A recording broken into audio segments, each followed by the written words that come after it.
உப்பு வியாபாரியும் கழுதையின் தந்திரமும். முன்னொரு காலத்தில் ஒரு உப்பு வியாபாரி இருந்தான். அவன் தினந்தோறும் ஒரு கழுதையின் மீது உப்பு மூட்டைகளை ஏற்றி ஊருக்குள் போய் வியாபாரம் செய்து வருவான். போகும் வழியில் ஒரு ஆறு இருந்தது.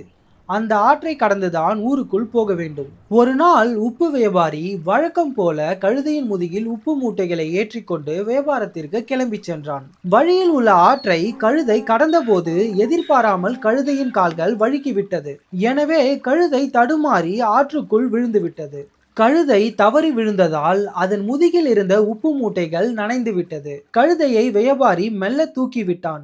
ஆனால் நீரில் மூழ்கியதால் உப்பு மூட்டை நனைந்தது. அது ஒரு சில நிமிடத்தில் அப்படியே தண்ணீரில் கரைந்து பாதி மூட்டையாகிவிட்டது. எனவே கழுதை முதுகில் இருந்த உப்பு மூட்டை வெறும் சாக்கு போல எடையில்லாதபடி ஆகிவிட்டது. ஆஹா, என்ன ஆச்சரியம்! இப்போது கழுதை முதுகில் சுமையே தெரியவில்லை. கழுதைக்கு மிகுந்த சந்தோஷம். ஆனால் வியாபாரிக்கு பெரிய நஷ்டம்.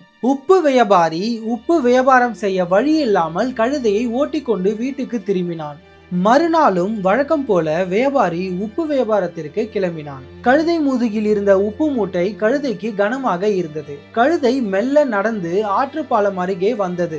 திடீரென அதற்கு முந்தைய நாள் நினைவு வந்தது.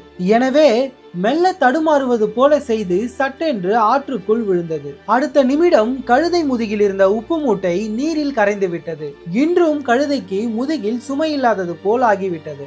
கழுதை தனது தந்திரத்தால் தொடர்ந்து இதையே செய்து வந்தது. இதனால் தினமும் வியாபாரத்திற்கு போக முடியாமல் வியாபாரி தொடர்ந்து சிரமம் கொண்டான். ஒரு நாள் வியாபாரி வழக்கம் போல கழுதையின் முதுகில் உப்பு மூட்டைகளை ஏற்றிக்கொண்டு வியாபாரத்திற்கு கிளம்பி சென்றான். செல்லும் வழியில் கழுதை கொண்டு வருகின்ற உப்பு எப்படி காணாமல் போகின்றன என்று யோசித்துக் கொண்டே கழுதையின் நடவடிக்கைகளை கவனித்தான். கழுதை வேண்டுமென்றே ஆற்றுக்குள் விழுந்தது. அவனுக்கு மெல்ல மெல்ல கழுதையின் தந்திரம் புரிந்தது. எனவே அதற்கு ஒரு நல்ல பாடம் கற்பிக்க நினைத்தான். அன்று கழுதை முதுகில் வழக்கம் போல உப்பு மூட்டையை ஏற்றவில்லை வியாபாரி. மாறாக பஞ்சு நிறைந்த ஒரு சாக்கு மூட்டையை கழுதை முதுகில் ஏற்றினான். கழுதை வழக்கம் போல ஆற்று பாலத்தின் அருகே வந்தது.